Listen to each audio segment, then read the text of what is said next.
All right, so we're starting chapter 4, section 1, and this is about sampling and surveys. So there's a lot of definitions in this, so if you want to just go ahead and take a moment to pause the video and write down these two definitions. So a population, when we think about population, you have to think about like the entire group or everyone in your data. Well, it's impossible to take a survey or collect data from an entire group. The example, sorry about that, the example the book gives is about texting and driving. If we want to find the percent of young drivers that text while driving, we can't ask every single young driver that's out there. But what we would do is we would take part of the population, that's where the sample comes in, to collect information from, and we would use that sample to make an inference about the population. So if our sample had 20% of young drivers that texted while they were driving, then our population, we could infer, would have 20% of young drivers that text while driving. So you can see that your sample is just part of your population. And we use it to make conclusions about the entire population because we can't collect data from everyone in the population. So here's two examples. I want you to read through each one and see if you can figure out who the population is and what the sample is. All right, so the first one, all the pieces of hardwood in the batch would be your population, and your sample would be the 5 pieces of wood that are selected for testing. The second one, your population would be all U.S. residents, and the sample are the 1,500 adults who actually respond to the survey questions. So when you're doing a sample, these are kind of your 3 steps that you have to go through. You have to first say who your population is. What are we trying to describe in the questions that we're asking? Step 2 is what do we want to measure? So a sample survey is a study that uses an organized plan to choose a sample that represents some specific population. What do we want to measure in that population? So the example from the book was the texting. We want to know what percentage of young drivers text. So that's what we're measuring. The population would be all teenage drivers. And then step 3 is we have to decide how to choose the sample from the population. There is an exact science to choosing the sample. And that's what we're going to go through next. So 2 types of sampling that are actually bad sampling methods. The first one is called a convenience sample. And so this would be just choosing your individuals that are easiest to reach. So if you wanted to ask students at Western a survey question, then you might just ask the kids you're in class with. That would be convenient to you. Okay, or you could go to the cafeteria and just ask the people who walk into the cafeteria. That would be convenient sample. The second type of sample is a voluntary response sample, and so you're asking people to respond and they choose whether or not to respond. It's kind of like an open invitation to respond to your survey. So since these are bad sampling methods, they can create bias. And what bias means is that it will consistently overestimate or underestimate the value you want to know. So it gives you an inaccurate value, and it typically will go one direction. It will typically be higher than the actual, or it will be lower than the actual.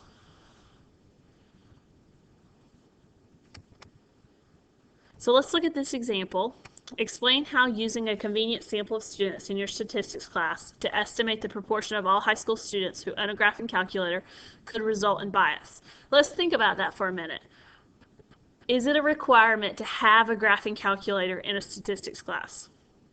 It is for our class, so you can't do statistics without a graphing calculator. So I would say that majority of the class would have a graphing calculator. Therefore,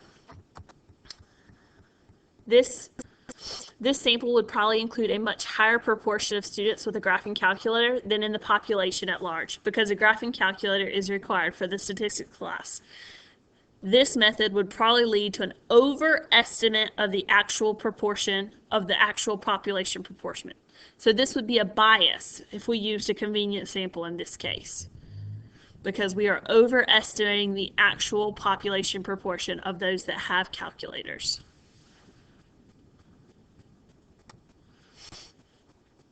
All right, so take a look at this one and see if you can determine what type of sample Mr. Dobbs uses in his poll. So here's the answer. This was a voluntary response because he asked people to call in and give their opinion. Well, those who voted, if you're a viewer of Mr. Dobbs, then you're more likely to support his views. So the 97% poll result is probably an overestimate of the percent of people in the population who would be less likely to support a presidential candidate with this position, because they more than likely would agree with him because they're watching him. Therefore, it would not be a good representation of the entire population. So go ahead, let's try this one more time. Go to page 211 in your textbook and try to check your understanding. You can pause the video. All right, here's your answers. I'm not going to read them to you, but you can jot down any questions that you may have, and you can ask me when we return to class.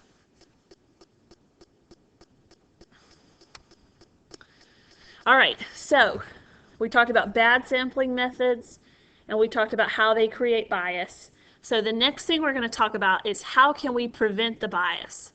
And the way we do that is with random sampling. So this is the use of chance to select a sample, and it's the central principle of statistical sampling.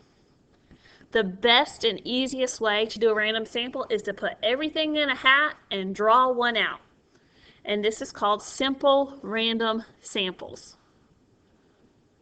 A simple random sample is a sample that every individual has an equal chance of being selected. Everybody in your population has an equal chance of being selected. So one way we can do this, other than drawing names out of a hat, is to use a table of random digits. This is called Table D. And it's in the back of your textbook. And it's just a long string of random digits from 0 to 9. And each entry is equally likely of the 10 digits, so from 0 to 9. They're independent of each other. So if we wanted to do a random sample using Table D, first thing you need to do is label each member of the population, and you have to give them the same length. You couldn't label somebody 2 and somebody else 105. They would have to have the same number of digits. So that would have to be 002 and 105. And then you would just go along your table and read consecutive groups of digits and select them from Table D. Now, you're probably thinking, that makes no sense at all. So let's go through an example together. Oh, here's just a couple of hints. Let's come back to these in a second. Let's look at an example and then we'll come back. So this is about spring break. And the editors intend to call 4 randomly chosen hotels to ask about the amenities for families with children. And here are the alphabetized hotels in a certain town. So the instructions say use Table D at line 130 to choose a simple random sample of 4 hotels for the editors to call. So since there's 28 hotels, I have more than 10 hotels, I'm going to need a 2-digit number. So I'm going to label each one a 2-digit number. I'm going to start at 01, and I'm going to go all the way to 28. You could have started at 00 and gone to 27 if you liked. Either way is fine. There's not an incorrect way to do that. So if you open the back of your textbook, you're going to find a chart that says Table D. And then I want you to go to line 130, and you're going to see these numbers. So as you read along those numbers, those are the hotels that will be selected. So the first number, two-digit number in our list is 69. Well, we only go to 28, so no hotel is selected from the number 69. The second number is 05. So the hotel selected would be Beach Castle.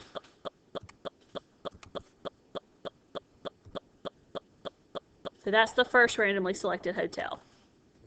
The second number is 16. So that's the Radisson. The next number is 48, which is not on our list, so we just ignore it. Then 17, so the Ramada is the third hotel. Then we have 87, we got to ignore that one. 17, we've actually already selected, so we kind of ignore that one too. We keep going. 40 outside of our number. 95 is the next number. 17 again. We keep going until we find a new unique number. 84, 53, 40, 64, 89, 87, and then we finally get our fourth one, which is 20, so the C Club. So that's how we randomly selected 4 hotels using Table D. So let's go back to our hints. Each label must have the same number of digits. So if you have 10 or less, you can use the numbers 0 through 9, and you can have a single digit number. However, if you have between 11 and 100 sets of individuals, then you will have to use a 2-digit number from 00 to 99. And then so on and so forth. If you have 101 to 1,000, then you would have to use a 3-digit number, 000 to 999. We're going to talk in class about how to write out, how to describe how you would select individuals, because that's the type of questions you're going to get, is to write a description out of how you would do a simple random sample. So you always need to address what to do with repeated labels. So notice how 17 popped up 3 times. You would have to say unique numbers, or only select unique numbers, or ignore repeated labels, something like to that effect. So majority of the time, repeated labels can just be ignored. So that's how to use Table D. We can go over any questions you might have in class. So that was a simple random sample. Another type of sample is called a stratified random sample. So instead of randomly selecting everyone from the entire population, you might split them up into groups or strata. So you would take the population and split into groups of similar individuals. So everybody in one group has something in common. Then you would take a simple random sample in each strata. And then you would combine these individual random samples to form the full sample. The reason you would do this is to make sure that you got somebody from each group. You wouldn't want to eliminate one of those groups because it influences, the differences between the groups would influence the sample. So here's an example. Suppose Congress was proposing a massive change to the Social Security program. Which would be a good variable to use when forming a strata? Age or the first letter of your last name? So which one's going to influence someone's opinion about Social Security? Their age or the letter of their last name? Hopefully you were picking age. So it's best that we group the population into age groups, because someone who's older is going to have a different opinion about Social Security than younger. At an older age, they're getting a Social Security check, so they're getting the benefits of that. Someone who's of younger age, all they see is that money coming out of their paycheck, so it means a little bit different to them than somebody who's older. So they would want to make sure that they got somebody from each age group in the sample. So they would split them into groups to guarantee someone from each age group ended up in the sample. So that's a stratified random sample.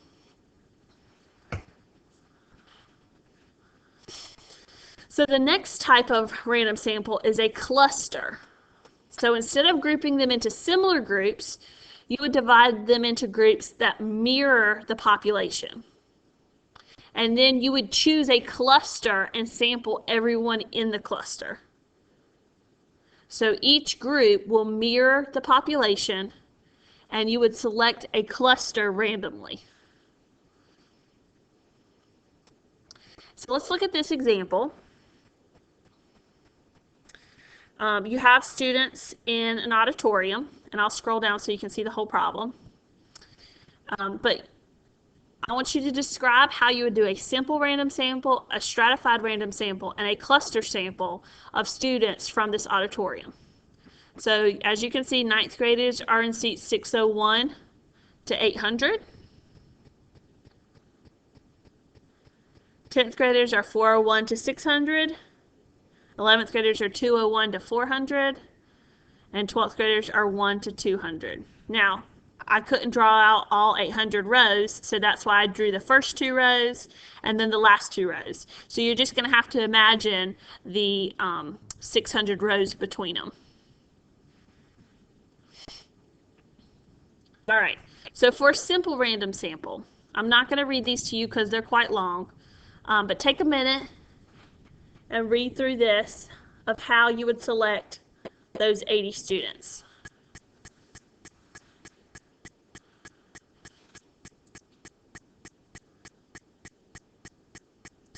So this just used a random number generator. This is in the calculator. You could talk about drawing numbers out of a hat. You could have talked about a table D to select the students, as long as you're randomly selecting all from the whole population. All right, so for a stratified, we would randomly select students from each age group. So 20 students from the freshmen, 20 students from the sophomores, 20 from the juniors, and 20 from the seniors. So that way we made sure that we had the same number of students from each grade level. So our strata was the grade levels.